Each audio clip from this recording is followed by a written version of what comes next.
What's going on, guys? I'm here with Zach Klassen, and the reason why I brought him on my channel is he made a really cool YouTube video recently about Elliott Hulse. If you don't know who Elliott Hulse is, check out the video below where he analyzes Elliott Hulse. But this video is made for people who know who Elliott Hulse is. Otherwise, the conversation is really not going to make too much sense for you. But I saw Elliott Hulse post the video that you made. He was like, hey, this guy made a good video about me, my progression.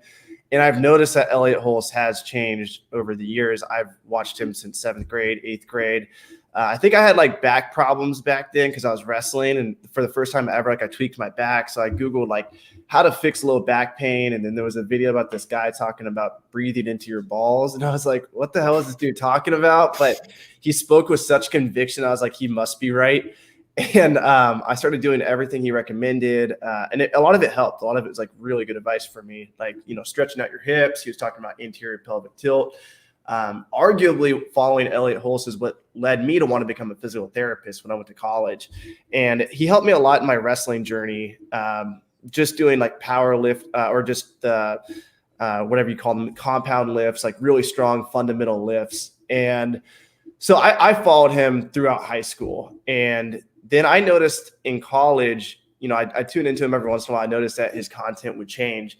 And the way that you made that video, like step by step, like, different stages, it just made sense. And there was some stages in there that I had no idea existed. So you really dove deep into Elliott Hulse's channel. And I do marketing now. So like I get people to sign up for courses. So like I've kind of actually tuned back into him and like seen like all the king stuff he's doing. And he's doing some interesting stuff, like holding guns on Instagram, talking about man up. And like, I'll see it. I'm like, this is definitely catching my attention, but like, is he serious? Like, is he for real right now? Like what's going on? And watching that video of you is like, it was super refreshing because you came at it with a very, you still had your opinion, but it was very like matter of fact for the most part. For the most part, it was like, this is what's going on. But you also had your opinion. You seem more like a guy who likes just like raw lifting advice, but you also don't seem too turned off by him sometimes going a little bit off, like talking about like self-help stuff. But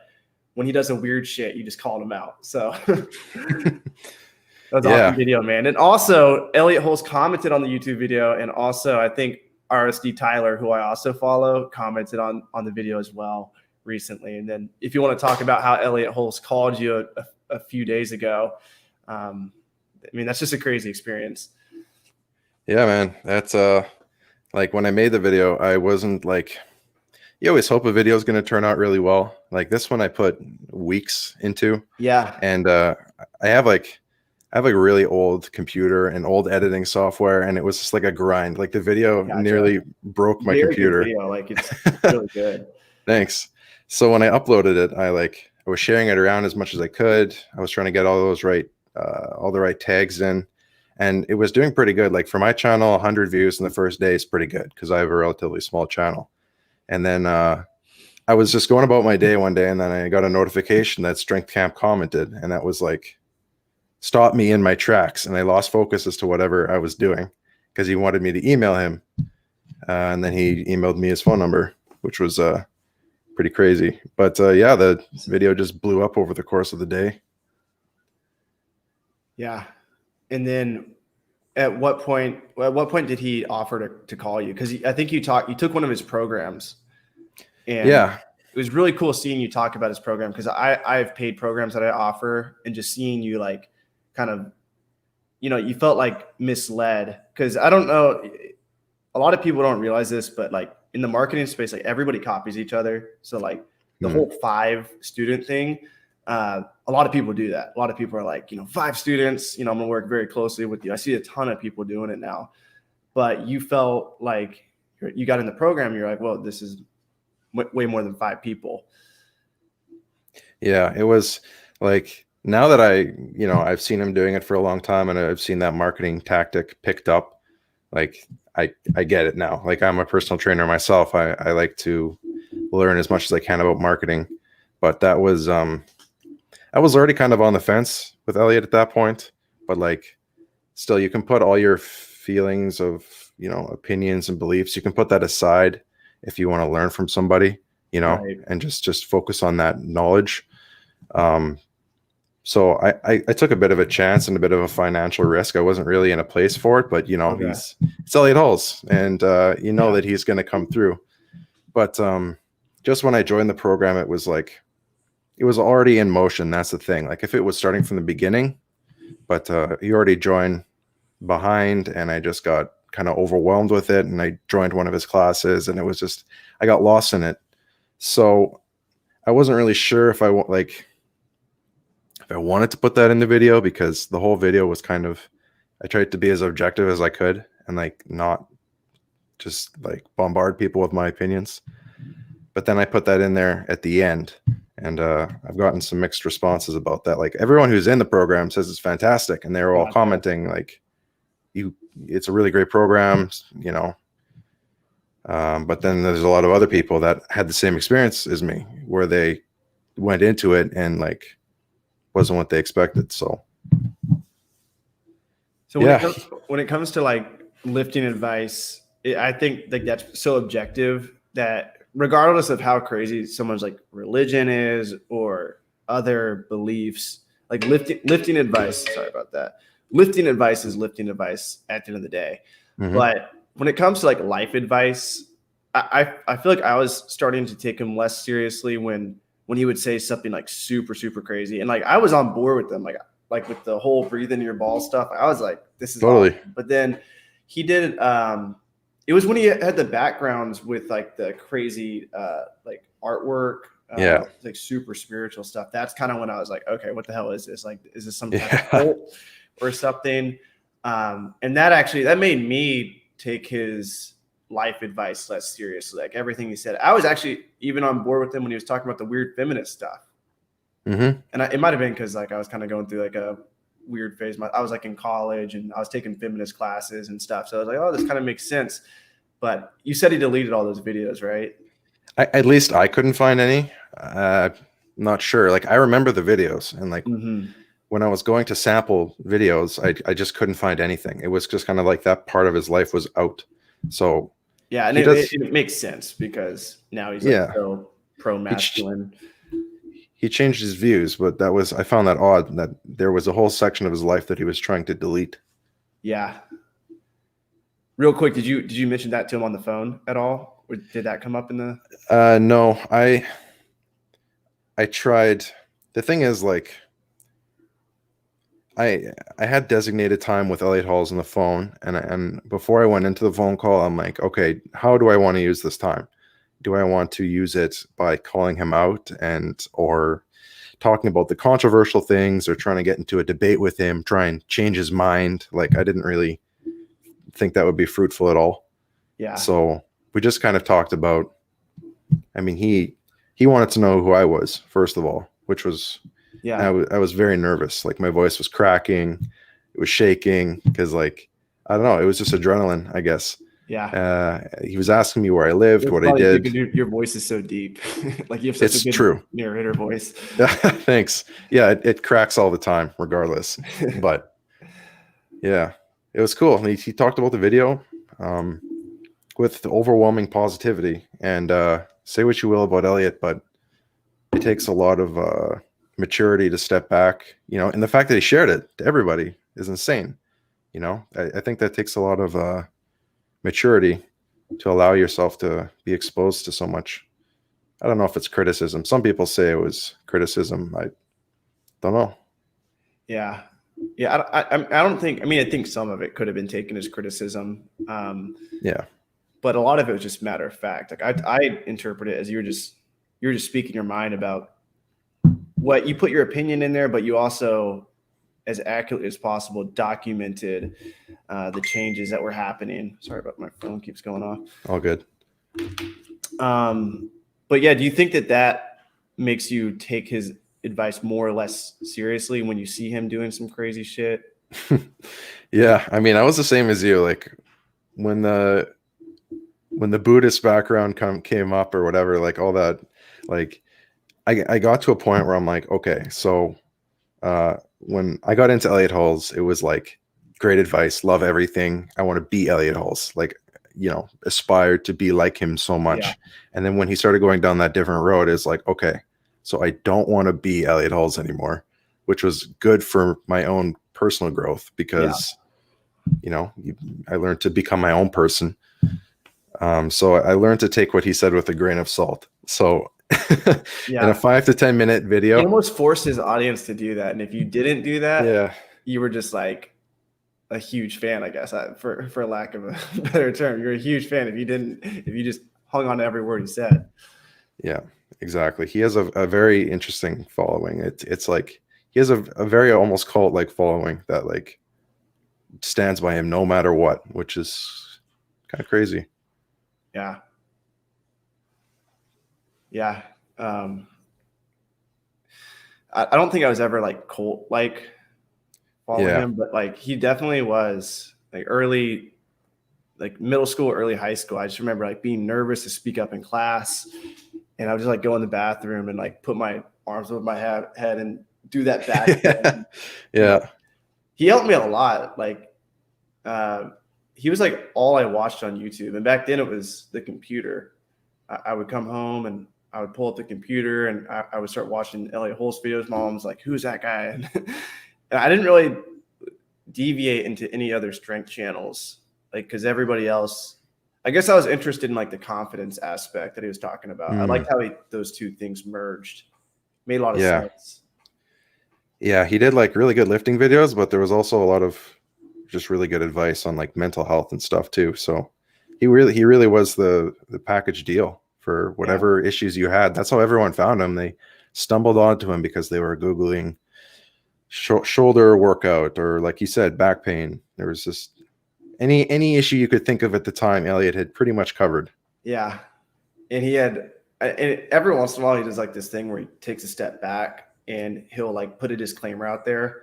He'll be like, I just watched a bunch of my YouTube videos and I think, he's like, I don't know how the fuck I have all those answers. He's like, I don't know anything. Like, don't take anything I just said. Like, don't take it seriously. And then, I'm sure that ruins some people's day because they're like, oh my gosh, I was holding on to everything he said. Like, because he's such a good speaker. Like, he is such a talented speaker. And he gets so close to the camera and like, he's so expressive and it's addicting to watch. And he's so alpha too that I feel like a lot of men are just attracted to an alpha male, because maybe they didn't have, a super alpha dad, or maybe it was, they never had that father figure in their life. And I feel like that's kind of why I was attracted to him when I first started, is because like my friends, they never gave me advice like that. My dad really never gave me life advice like Elliot would. So that's what really turned me on to just consume his content the way I did. But it's just strange because it's like most people don't go through transformations like that. And who knows, like you said, you don't know if you talk to him like face to face, you have talked to him, I guess, on the phone now, but you don't know like what's going on behind his doors, like at home. Like you don't know what kind of person he is. But most people don't go through this like rapid transformation of, going from Buddhism to like strongman. I think he did bodybuilding. Like most people don't do that. So it's so interesting to watch somebody, but it's also kind of like you always want to, they say if you ever meet your hero, like he's going to fuck it up for you. Like he's going to ruin everything. Because he's not going to be what you think. And, you have a social media following and I have a social media following. And when I meet somebody, I try to be as real as I can on camera, but like, let's be honest, like you have your camera face and, when I'm on YouTube, I'm different than when I'm on Instagram and I'm different than when I'm on Facebook. So like, I can't be a consistent person because I know YouTube's like mainly male and I know Facebook's mainly like older people. Like my parents' friends are probably going to see those videos. So I like how he gives himself permission to change and he's not super attached to one thing. Yeah. And we were all curious. I mean, there's a lot of people commented saying like they would, like a lot of his following would kind of see like a route he's going. And then they would kind of like just tune in just to see, and I can't think of anyone else with that kind of following, where people will tune in just to see what Elliot's up to, like almost like he's a distant relative. You know, like you don't see him for a while, you're like, oh, this is what he's doing now. Okay, see you in a few Yeah. months. See you at Christmas in a few months. Yeah. Yeah. That's how I've been treating his content Hmm. over for a while. When he made a couple of those disclaimer videos, I was like, okay, I can see where you're coming from, and I'm not going to take anything you say too seriously. I'm not in love with where he's at right now, and you didn't really sound like you were either. Yeah. No, it was a lot of the even up to the MGTOW stuff. Like I was, because I'm in full support of masculinity, and I think it's a difficult time to be a man, because you and me both growing up with like a lot of pro female propaganda, females becoming the heroes of movies and stories, so it can be difficult to kind of figure out, like, so am I supposed to open the door for her, or is that insensitive? Like we have a lot of these issues. So when he was going into this MGTOW phase, at first I was behind it, but then he went really extreme with it, and that was where I broke off, I guess. Yeah. Did you ever watch him during his like he always brought this guy called Paul Check Yeah. on? That was when I was just going like crazy over his content. When was that? Do you remember? Oh, that would have, I It don't must know, have. I feel like that, 2012 maybe, in that yeah. time. Yeah, that's when I was like obsessed. And then even like looking back on it now, like, the problem was I was like a young kid, so I was taking everything as fact. Even like Hmm. Paul Check, I was like, oh, this Paul Check, like he can't be wrong. He's like the natural guy. But now looking at it like more objectively, it's like, oh no, like everything these guys say isn't necessarily true. Yeah. And that's something that Elliot told me on the phone, was because I'm not sure if I asked him about it. I think it just came up organically, just about like when he pursues certain things, like he goes down certain routes, that he goes very hard, very full speed down that path, and then sometimes he gets at the end and he realizes that's not actually, those, it wasn't what he thought it was, or he didn't get the results that he wanted from it. So then he would turn around, go a different path, and then he'd go hard into that path, realize it wasn't the right one. And that's just kind of how he described that he enjoys living his life. He doesn't really think, I don't think he doesn't, he's a very smart businessman, right? He's very good at what he does, so he obviously thinks long term. But in terms of his impression, like publicly, I don't think that he thinks past a day at a time. Yeah. You know? And I think that's a very masculine trait, like not caring what other people think about you. And even at the Maybe. expense of, you could argue is at the expense of his business, Mm-hmm. because a lot of his business does depend on people's attention, his YouTube following. And to start making those videos, it's like, wow, like, he's throwing away a lot of attention right now to go after Buddhism. Yeah. Yeah, it's crazy. You would think, like, aren't you worried about what people are going to think? But I mean, the Baha'i thing was the first time that he really came out with his religious beliefs. Like up to then, he was always neutral. He always just talked about it as a higher power. Did I see him Sometimes post something recently about Christianity or no? yeah. Okay. He got rid of his Buddhist beliefs, and that was in his feminine phase. So I had a really hard time finding any footage about his Baha'i religious beliefs. Yeah, he's a Christian now. Okay. And how long has that been going on for? I mean, maybe the past year or two. I'm not sure. He would definitely be a good preacher. I can see him in church. Already is, yeah. I think it did. I like to think that it grounded him a little bit, almost to the point where now he's so like traditional family values, which is like nowadays it's kind of crazy to say that is almost a radical idea. But like, Yeah. go back a few years and that would be the least crazy thing you could say. Yeah. What are your religious beliefs? I'm a Christian too. Okay. So I was probably, initially excited. Yeah. It's probably a little bit of a turnoff to see him do all that crazy spirituality stuff? Well, I always kept an open mind to it. Like even like Okay. he got into the Baha'i faith, and like I looked into it, and I'm like, yeah, that's pretty cool.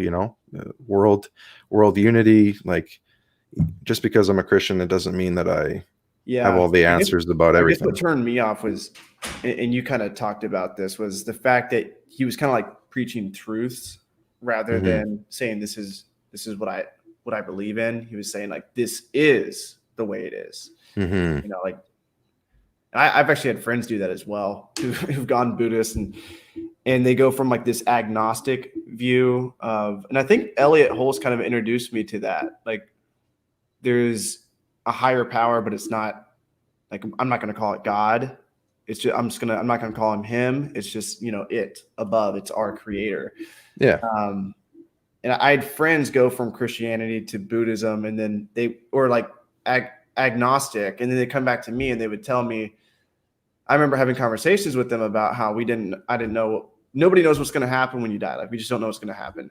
And then they would come back to me. They'd be like, I know exactly what's going to happen. Here's step 1, step 2, step 3. And I'm like, wait, hold on. Like you hated Christianity for so long because of this. And now you're going the other way and you're telling me what's going to happen after I die. Like I don't like that because it's hypocritical. And like, again, I'm being a hypocrite right now, or I'm actually being a paradox because that's what Elliot Hulse is. He's like, he is the up and down. He is, Hmm. always changing the ideas. So you will get shit in a world, especially when it comes to religion, if you change your beliefs, because then people tend to take you less seriously.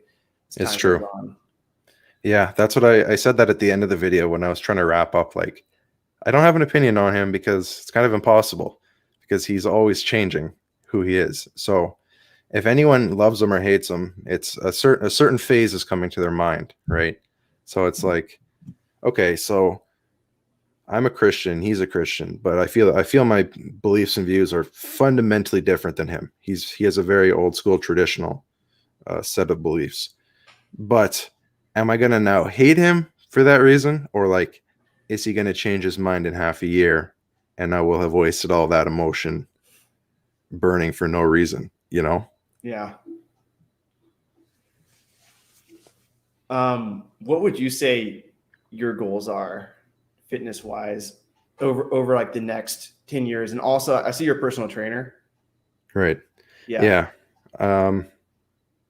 Well, in terms of like I'm very into long-term holistic health. Like when I train people, I don't put them on a diet plan. I get them. All of my clients start with the same essential workout, just getting like the basic foundation of strength. Okay. And I try and teach them like tricks about avoiding sugar, easy on the bread, just basic stuff that you can take with you forever. So I'm very into just the foundation stuff, calories in, calories out. But me personally, I would like to, because I've competed in a couple strongman competitions. I would really like to get as strong as I can before I'm 30, because the body hits its peak strengths in your 20s. Like from 20 to 25 is when you radically grow strength the fastest in your life, and then from 25 to 30 is when you're supposedly at your strongest. Like you can strength train your whole life and keep getting stronger, but my biological window is now. So Okay. Yeah. I mean, that's one thing I hate about sports. I wrestled in college and I hate how, well, I guess all sports aren't like this, but college wrestling, you graduate college at what, 22 years old, 23 maybe if you're in there for 5 years, and you just saying that like your body's not at its peak yet. Like your body's going to peak. You said it. So would you really peak at 30? Is that like the strongest? that's I mean, if you were to read it out of a textbook, that's what it would say, but it's going to be different for everybody. And so how strong are you right now? Not very strong right now because I had chronic heartburn, and then I found out I had a hernia, and then I had surgery, and then I had to stop lifting. So I pretty much lost all my gains, but I'm not worried because my foundation is there, so I can rebuild it fairly quickly. So if you had heartburn, you change your diet up massively if you don't have it anymore, right? I had surgery. Oh, okay. That's what. Yeah, there was a window after the first COVID wave where they opened up surgeries again, and I just snuck in there.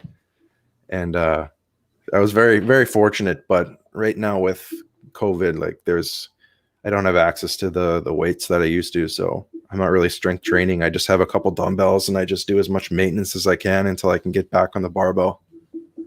Gotcha. What about you?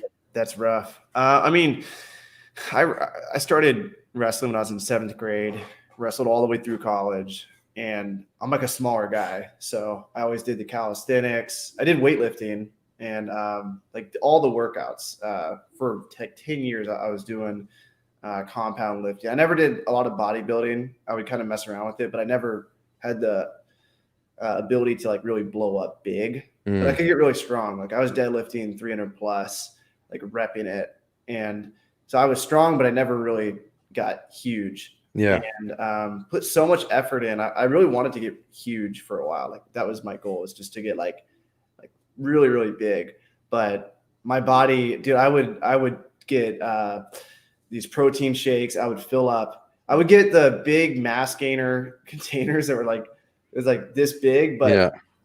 like the container only had like less than 20 servings because the servings were literally the size of a cup. Like I would fill the cup up and it would just all be powder. And so I would need to have 2 cups to get 1 serving down. And it was still like super thick.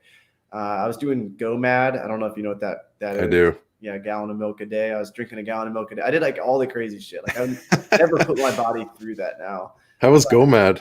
It was, I mean, I don't even know how long I made it, honestly, but I couldn't eat any food. Like I would drink the milk, and like the theory is like, oh, eat the food you normally do, and then drink the milk on top of it. And it's like, no, like you drink the milk and you're not hungry because like the milk has so many calories in it. So I tried doing that and still had a 6-pack. Like it just like would never go away. Like I didn't want a 6-pack. I wanted to be big, and I think I got up to 145 when I was in high school. I'm 160 now, but back then 145 was really big for me. But I was also growing. But I think that's like the most weight that I gained above like my average weight. Like my natural weight probably would have been like 135, but I was at 145 because I worked so hard. So I know how much work it is to put on that muscle mass for me. And right now I'm at the point in my life where it's like, do I really want to work that hard to get some more muscle? Like I'm fine with my body. So yeah. I should probably have some more type of like a fitness routine that I do, but I don't. I'm so obsessed with business right now that like for the last 3 years I have been, where I've just been too focused on business. And I neglect the physical body because it takes so much energy. Like working out, I get a good workout in. If I get a good workout in the morning, like a good workout where I'm like tired, I don't feel like doing anything the rest of the day. Yeah. That's the way I am. If I get like a medium workout, yeah, I could work hard the rest of the day. But if I bust my ass in the morning, I'm just too tired. So I need to find a balance, but that's where I'm at right now. Yeah. Got to find those workarounds. Yeah. And I'm also like a really tight person. Like I need to work on getting my upper body more flexible. So more yoga, more stretching. You said you're a physiotherapist, right? No, I'm not. I was interested in becoming one. I went to college. I went all the way through college, undergraduate. I never went to doctorate school. I never went to get my doctorate in physiotherapy. So instead I started a business. So, right. Okay. But a lot of me going to physiotherapy school was because of Elliott Hulse. Mm-hmm. Yeah. Elliot got me on a different path too. I went to university to be a gym teacher because that's where my gym teacher was also my high school football coach, and he was the fundamental figure for me in actually trying and caring about my body. So I wanted to be a phys ed teacher. And then I went to university and I was like working in schools and working with kids, and I wasn't feeling it at all. And I was watching Elliot Hulse videos throughout the whole thing. And then I realized from what he did that I only wanted to work with like the 10% of kids in gym that actually wanted to be there. The kids that weren't trying, like gym teachers put so much energy into classroom management and getting kids off their phones, trying to see if they're really sick. It just seemed like not a great use of energy for me. Yeah. But Elliott Hulse helped me realize that I do want to be a physical educator, just not in the gym. Yeah. Yeah, that makes sense. That would I coached wrestling in high school, and some of the kids didn't want to be there. You could tell some of the kids were only there because their parents made them, and that was not as rewarding. But looking back on it, you are changing people's lives regardless, even though the kids don't want to be there. There is an art to making it fun, and there is a way to do it. But it's much better when people come to you and they're already hungry. They already want results, and they want to work with you. They're not forced to be there. That's definitely very nice. Yeah. Yeah, because then you're not pulling teeth the whole time. Yeah. Well, and that's just how much of your energy do you want to put into different challenges.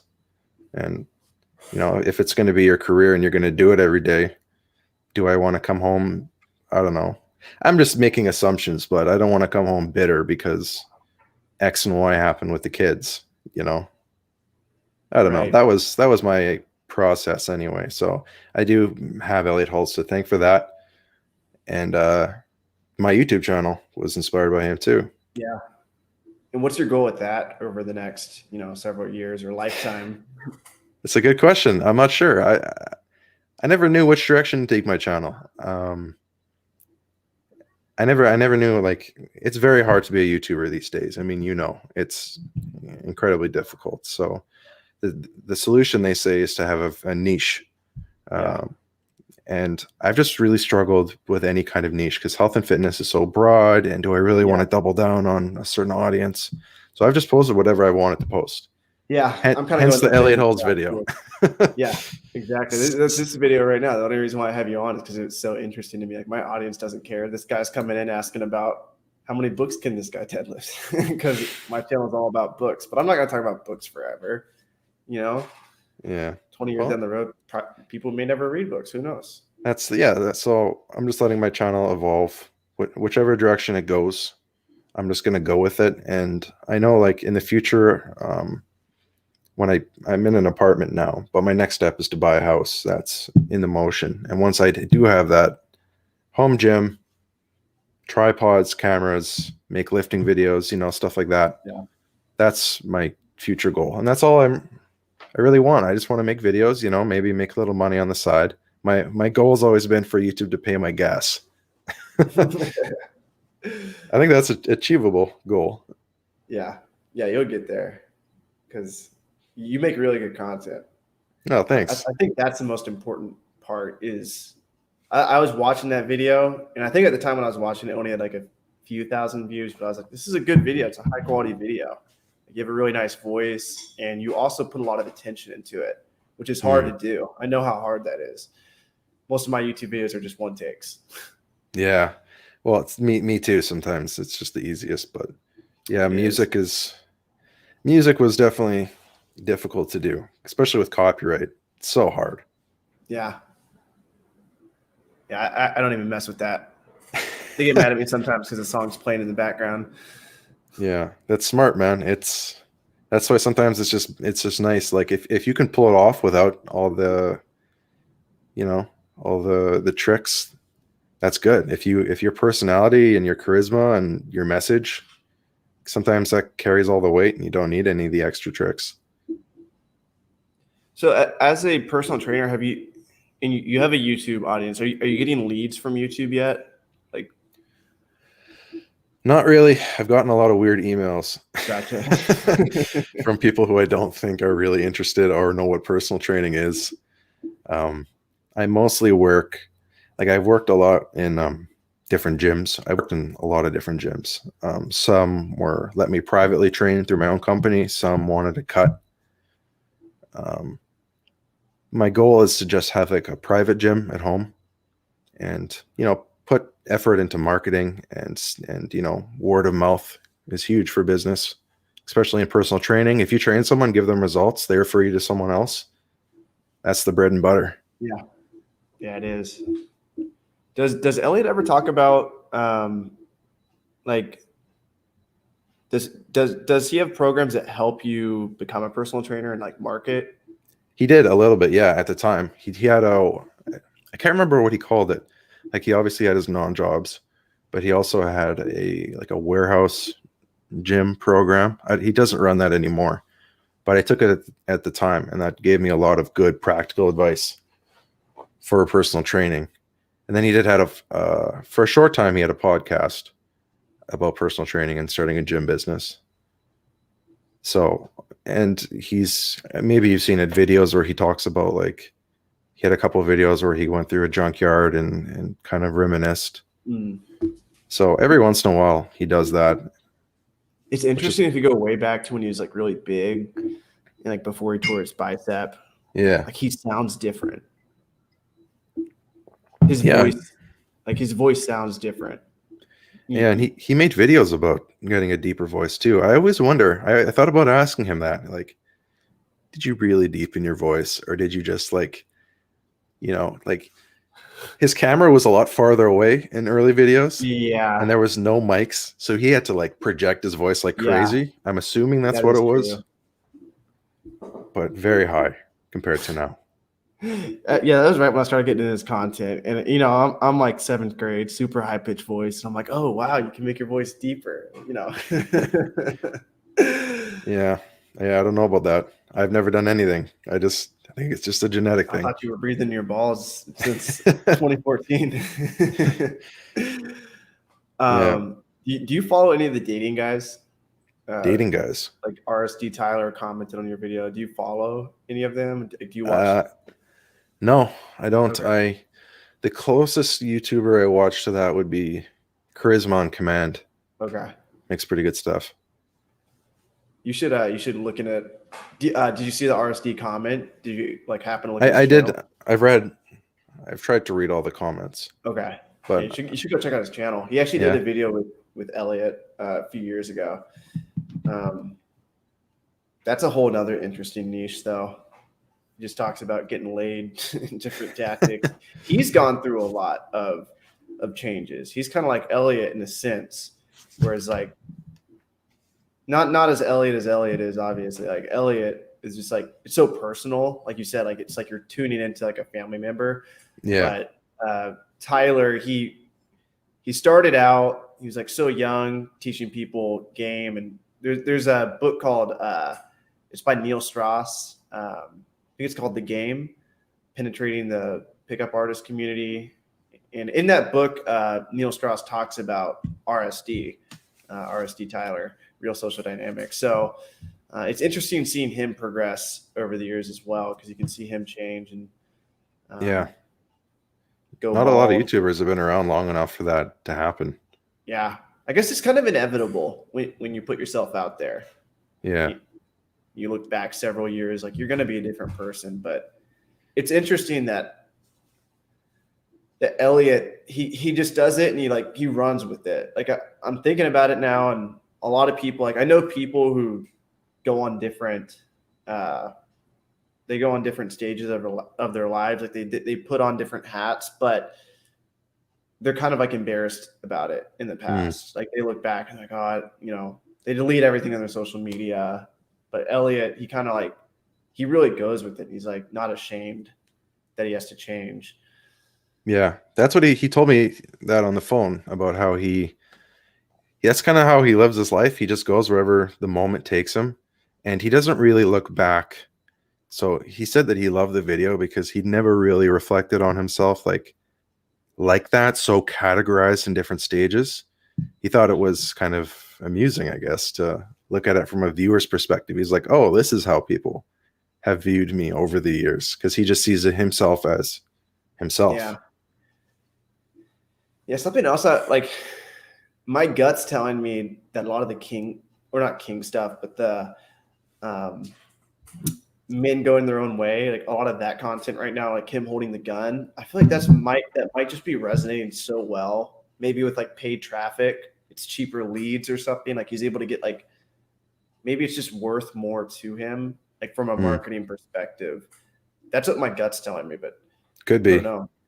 Could be. Yeah, I don't know. It seems very in line with the whole MAGA phase that he went through. Yeah. It all seems to, once he went down that road, he just started, in my opinion, it seems like he just started adopting all these things that come with that way of, I don't know, viewing the world. Do you think it's a coincidence that he started wearing red hats, and which was also the time that he also started getting into shooting guns? Like, he's definitely going for an image. Yeah.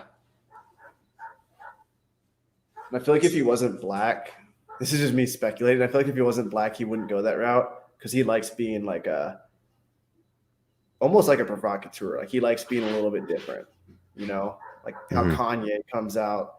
Kanye's like saying he's going to run for president. First Kanye comes out and says that he supports Trump, makes everybody go crazy, and then he's like, "I'm going to run for president." Did you watch? Yeah. Have you been keeping up with Kanye? Not really. I was for a little bit. He went on a Joe Rogan podcast, and That's right. Joe Rogan just like Joe Rogan hangs with him the whole time and like doesn't ever judge him and ask him all these questions, and it's crazy like the places that Kanye's mind goes. Yeah, well, Joe Rogan's the podcast king. I mean, he'd make it work with anybody. Yeah. But it's almost kind of painful because it's like, dude, it's like these ideas are fucking crazy. But it's like you're talking to, I'm sure you've talked to like a crackhead or someone before, like when they just talk about like all these different theories they have, and you're like, dude, you're crazy. But I think Kanye is smart enough to actually understand the theories that he says. Like I feel like a lot of people, they have like a feeling towards that craziness, but they don't know how to articulate it. I don't think Kanye really knows how to articulate it either, but he's better at articulating it than the crazy people you meet on the street. It's a chaotic wisdom. Yeah. That's how it is. Like every time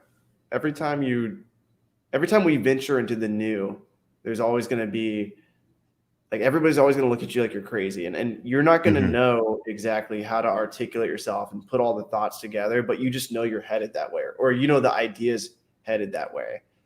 And that's a problem with ideas and the way they morph and shift, and they take time to build. What did you think about because this was Elliott's most radical phase at the time, was bioenergetics. What did you think about that? I liked it. That was that was early. That was like 2014, right? Or before? Yeah. That was early Yo Elliott stuff. Because I did it. Like I fucking did it. Like I remember I used to go outside and I would scream. My dad was like, "You gotta stop doing that, son." He's like, use a pillow. I look back and I'm like, damn, like my dad was tolerant of me because I was just going outside and fucking my mom, I remember one time my mom caught me in the room and I was doing like the where you lay down. I'm fucking in 8th grade. I'm doing the like crying like a baby, like banging my hands. Yeah. Oh man.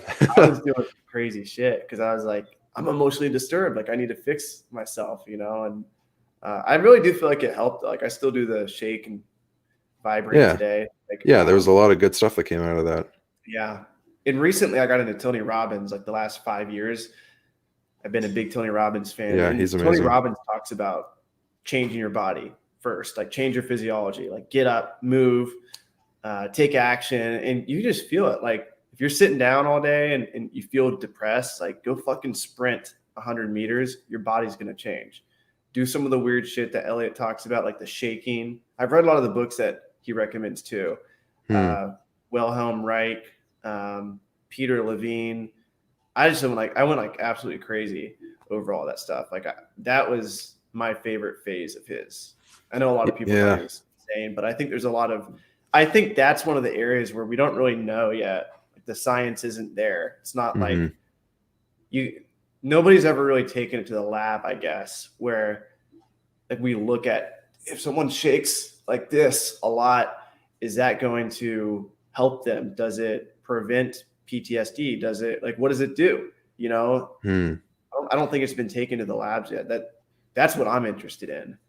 Yeah. And that is interesting because there's a lot of stuff we already know, like the body will shake when you're cold to heat it up. So like That's already one thing that everybody acknowledges. Like no one thinks that's crazy when we start shaking when we're cold, or Yeah. like, so when you jump before a big deadlift, or I just think of athletes getting in a huddle and getting fired up by jumping and yelling. It's ancient warrior stuff, and we all know that.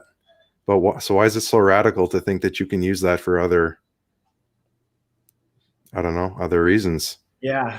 And what they have taken to the lab, and it's hard to take stuff to the lab. Like it's easy to say it, but once you get in there, there's like so many different variables to make sure that it's a controlled experiment and there's not extraneous variables affecting things. Because what's the difference? Somebody could be shaking, faking, but then there could be like real shaking, and then there could be somebody's not actually deep breathing. They're just kind of like they're not breathing into their balls, like Elliot says. Like who's going to be there to make the experiment good? Like you have to make sure that it's a very controlled experiment. But what they have taken is people standing up and putting their hands on their hips. And they found that you put your hands on your hips and you stand with your chest up, there's a 25% increase in testosterone levels within 2 minutes.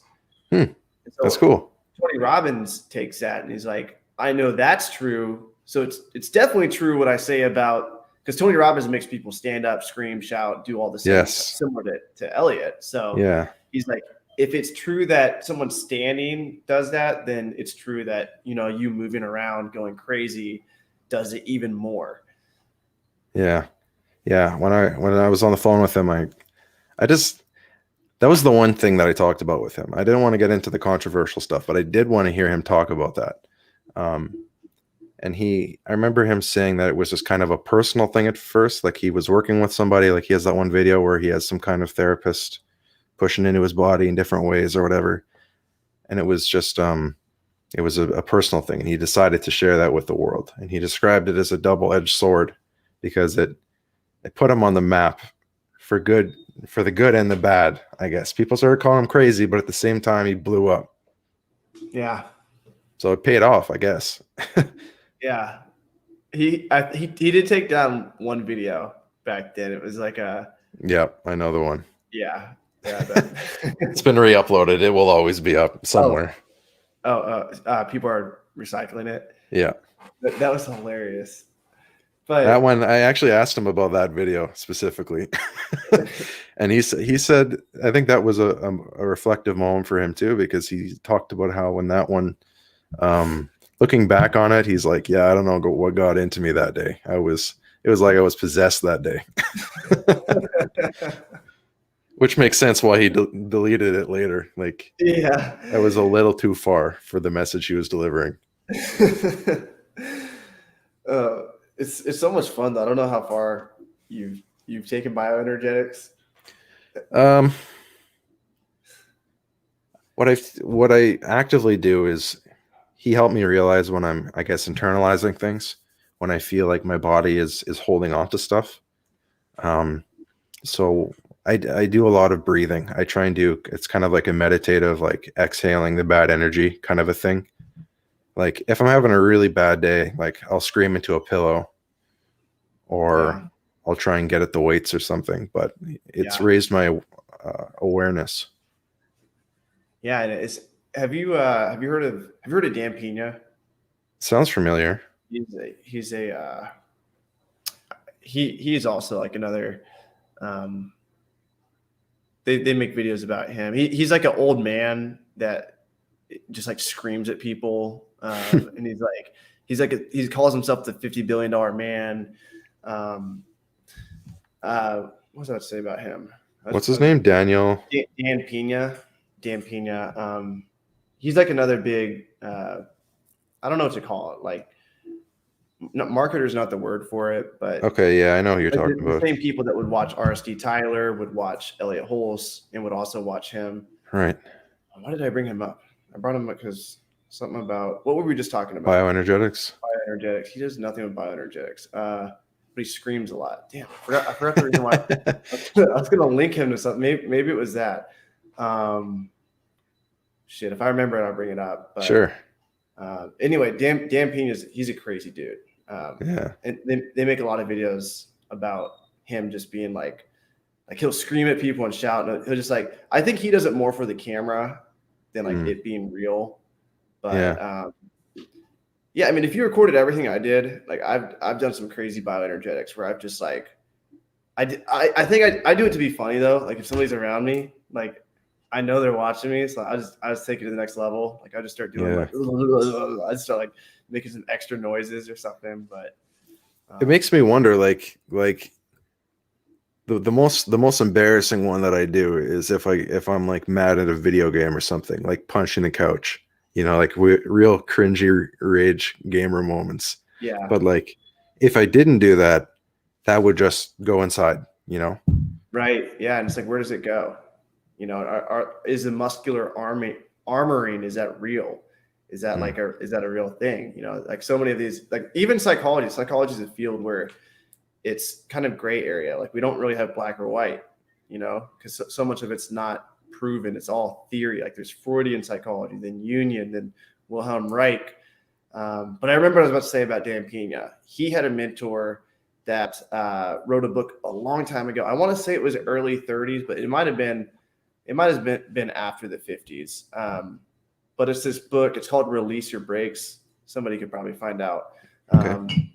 But it talks about just like beating the shit out of a pillow or a couch. So this idea of a cathartic experience by just going crazy and like releasing your energy, it's not new. It's been around for a long time. So, but then part of me wonders, like, if you're always angry, like if you're always getting angry, like, are you programming yourself to always be angry? And I don't think it's like hard science. Like again, this would have to be something, and this is where like science gets super complicated. It's like, what can you actually draw hard conclusions for?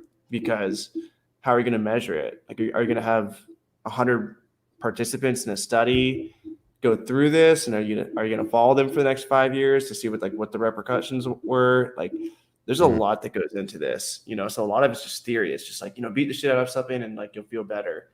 And I think in our lifetime, at least, like the best way to handle advice like that is do it, see if it works for you. And if it works for you, keep doing it, Yeah. Yeah. That's a tough one. Yeah. Did you, I know you're a book guy. So did you buy the King book? I did not know. I didn't even know it was a book. I really haven't been following Elliot recently. Oh yeah. So you tuned up pretty. Yeah. Yeah. That was right before his feminine phase. Okay. You could tell he was getting into the transition because he was wearing earrings and stuff. And that was one of the ways that he embraced his femininity early on. But that was the first thing about King, was he started wearing this t-shirt that said King on it, and then he was promoting his book. So is it like available on Amazon, or is it? It's probably, I don't know if you go to his website now, but I got it within his first wave of marketing, like the first, like he sold it in waves. I got it on the first one, and then he ended up using my picture in his marketing campaign. Like he got a bunch of people to hold their books up to the camera and take a picture. So nice. Let's see. I see it on here. Let's see what it's going for. Somebody made their own listing for it. Yeah, I'm definitely gonna check this out. Some people, though, like I've listened to them so much that I feel like when I start reading their book, there's not any real new ideas. And I've listened to so much of Elliot that, like, Jordan Peterson? Mm-hmm. Yeah, I've listened to so much of him, like hours, probably more Jordan Peterson than Elliot, which is crazy. It's just because Jordan Peterson talks longer. And I tried reading 12 Rules for Life, and I couldn't because, like, I already knew, like, I've already heard him say it. Like, I've already heard all the interviews with him. Like, so it wasn't really new to me. Mm-hmm. Yeah, no, the King book, I didn't. Yeah, similar type thing, but the first half of the book isn't even written by Elliot, which kind of pissed me off. I talked about that in my video. Like, that was kind of the start of like kind of deceptive marketing, because this was Elliot's book. I'm sure he mentioned at some point that Chris was helping him write it, but the first half of the book isn't even Elliot's, which is, you buy a book from Elliot and the first half isn't Elliot, you really just paid for the second half, because the first half was all like physiology stuff, which would be good if someone hadn't studied it, but like me and you studied the body in school. So that would just be like, for me and you, we would just skip the first half of the book because we already know that. Mm-hmm. But he did share some interesting ideas that he's never shared on camera before. Like he doesn't talk a whole lot about nutrition, so I found that was helpful. The digestive system, stuff like that. But yeah, I was just excited to get the book in the first wave because I was still a huge fan of him at that point. Yeah. Yeah, definitely gonna buy that. What was the biggest takeaway with nutrition? So long ago that I read it. I mean, I heard you say earlier that you don't eat bread. Is that right? Well, no, I was just saying it's not so much about bread is carbs, bread is bad. In my opinion, you should just figure out what kind of bread you're eating and make sure that it's actually like a whole wheat or something that's good, and your body's actually going to process it and use it for fuel. And then since it will do more with it, it will last you longer before you're hungry again. So you start viewing food as fuel and not so much as what is evil food and what is not evil food. Yeah. So what I do remember from the book, he talked about water, which I never, ever looked into before. Different types of water, qualities of water. Interesting. Like tap water versus bottled water versus, like he was talking about the certain filters he uses for water. There's like a whole book about water that I was like that's how you know he's a fucking good speaker. Like when he makes you excited about water. I was just like, oh, I'm gonna buy this book on water, and I read a book on water because of Elliot. But it's like all the different benefits of water, like how it helps your cells, how it helps your back because it helps the disc in between your back spread out. Yeah, a lot of cool stuff. Same thing with sleep. Sleep's an important one too. Nerding out over sleep. This is an Oura ring. It tracks your sleep. Cool. Supposedly it tells you the sleep waves you go into, but I think it's only 50% accurate. Just take what you will from it then. Yeah, but it definitely tells you when you fall asleep and when you wake up, which is nice because you can see all the little gaps in the night. Yeah, that's good, man. Keeping track of yourself even when you're not conscious. 100%. Got to. Well, I appreciate you coming on, man. Yeah, for sure. Fun. Yeah, we'll have to keep in touch. Yeah, where can they find you at for all the listeners? Find me YouTube, Klassen Exercise, Instagram. That's where I'm most active. I also have a Facebook page, Klassen Exercise. Yeah, check me out if you want. I got a little bit of everything. Awesome. And where are you located again? I'm in Canada. Okay, Canada. Specifically in Manitoba. Gotcha. Yeah, I'm all the way down here in Miami right now. Oh, you're pretty close to Elliot then, right? Yeah, not on the other side of the state. Right. Yeah. Did you ever think about driving up to strength camp? I have. I wasn't sure because I was like, I don't know if I want to go and be with a bunch of shirtless dudes. Like, I love his videos, but like, I feel like once I'm there, I don't know, I'd be around a bunch of shirtless dudes, like in a crowd, jumping up and down. And then, especially with his recent content, you know, I just don't know if I want to put myself in that position. Yeah. But yeah, it's definitely, I think he had one recently, not too long ago, didn't he? Well, he's been doing his like grounding camps. Okay. That's all I can think of where it's exclusively men now. I might as well, you know, like exclusively men. Yeah. I'm not sure if he even goes to his gym anymore. Like he didn't even, I don't know. I definitely not going to be the same environment that it used to be. Like, I don't think you could just roll into strength camp and see Elliot working out. Like, you know, he probably doesn't spend much time there if I had to guess. Yeah. He just likes to be with his family. You'd probably have to make an appointment with him. Progression over the next like 10 years. See what happens. See where he goes. Yeah. Yeah. It'll be exciting. Maybe I'll make another documentary. Yeah. I'll be waiting for it, man. That last one was great. For everybody that wants to check that one out, the link is below. Go follow Zach, guys. Appreciate you coming on, man.